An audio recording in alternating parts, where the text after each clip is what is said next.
کہ کتنی ہی دفعہ ہم بعض مردوں سے اور بعض عورتوں سے سنتے ہیں یہ کون ہے؟ یہ میرا بھائی جان ہے.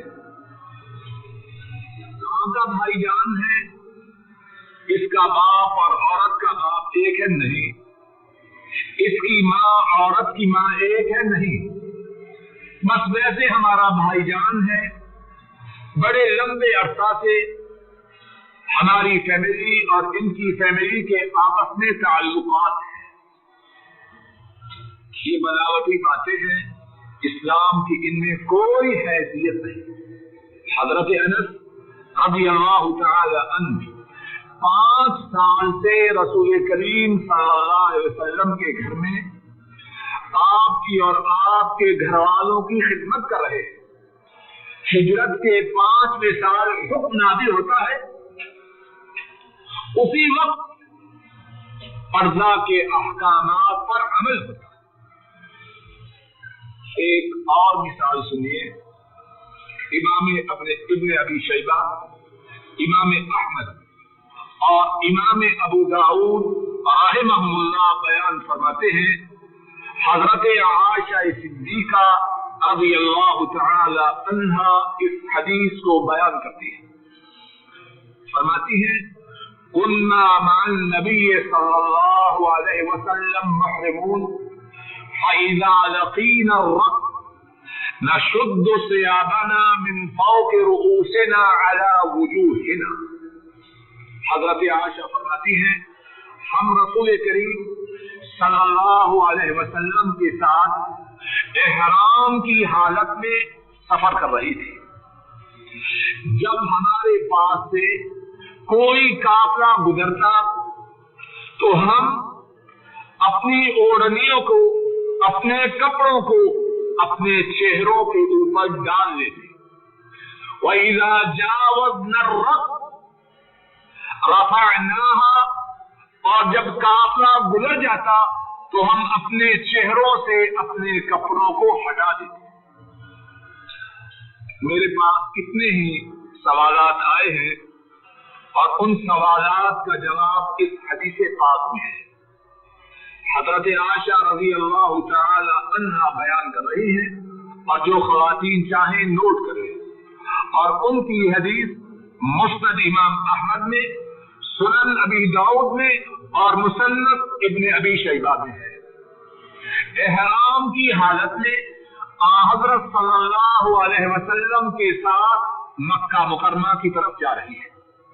فرماتی ہیں جب بھی کسی قافلے کے پاس ہم پہنچتی تو ہم اپنے کپڑوں کو اپنے چہروں پہ ڈال لیتے، اور جب وہ قافلہ گزر جاتا ہم اپنے چہروں کو ننگا کر لیتے. اب بعض لوگ جو یہ کہتے ہیں کہ عورت جب احرام کی حالت میں ہو اس کے چہرے پر کپڑا نہ آئے، اجنبی مرد سامنے ہو یا نہ ہو، ان کا یہ کہنا اس حدیث کے خلاف ہے. اور کہتے ہیں اگر ایسے کیا تو عورت کے احرام میں خلل واقع ہوگا. اب بتلائیے عائشہ صدیقہ رضی اللہ تعالی عنہا ان کا احرام درست ہے یا غلط ہے؟ رسول کریم صلی اللہ علیہ وسلم کی معیت میں ہے، آپ کی رفاقت میں ہے، آپ کے سامنے ہے. اگر ان کا احرام درست نہیں تو باقی عورتوں کا احرام کس طرح درست ہو سکتا ہے؟ ایک اور واقعہ اسی کے قریب ہے.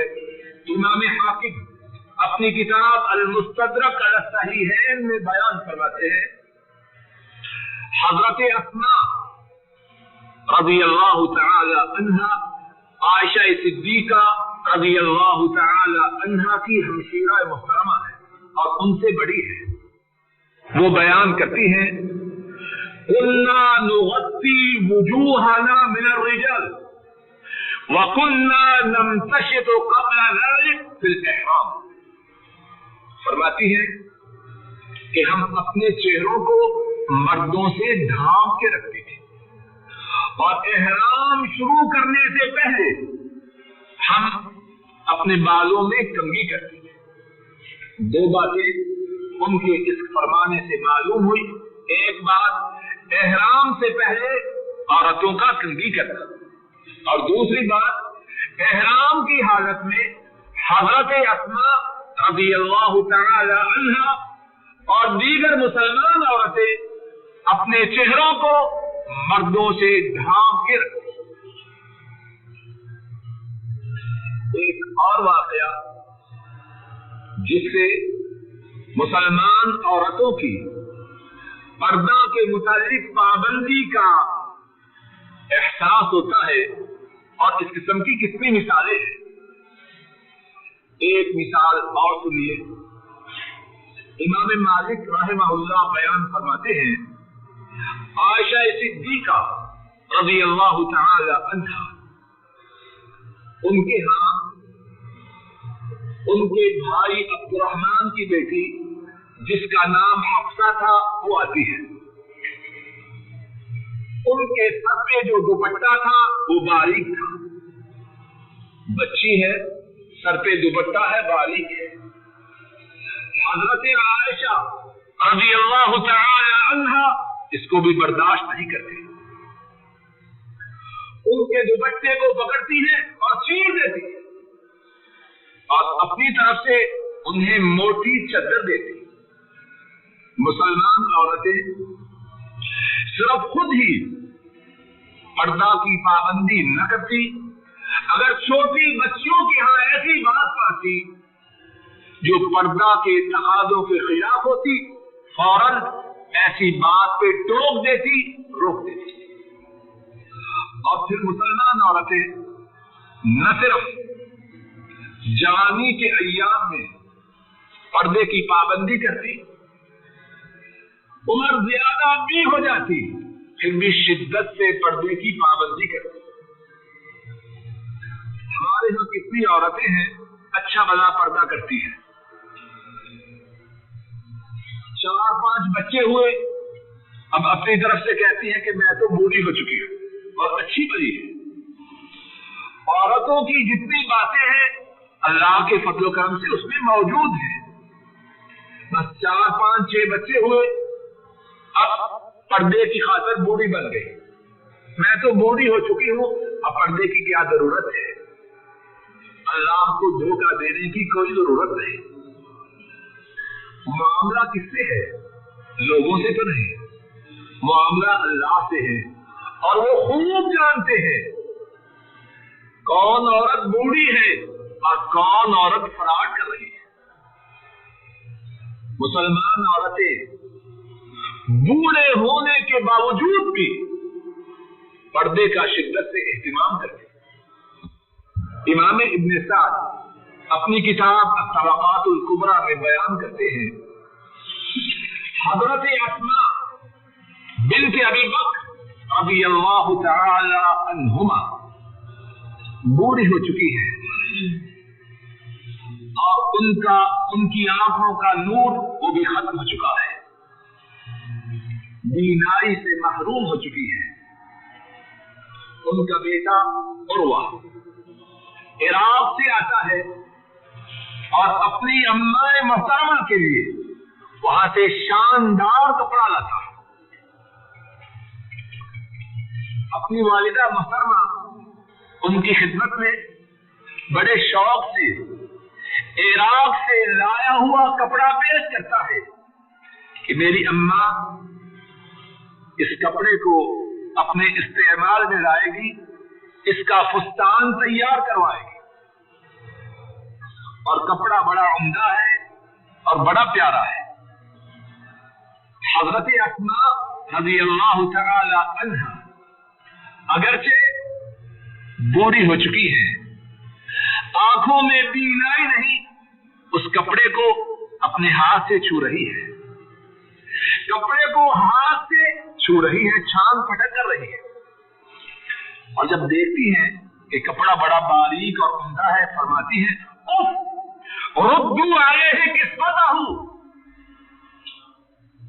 عروہ کو اس کا کپڑا واپس کرو، میں یہ کپڑا نہیں پہن سکتی، یہ باریک ہے. عروہ کو اپنی ماں کی یہ بات سن کے دکھ ہوتا ہے، محبت سے شوق سے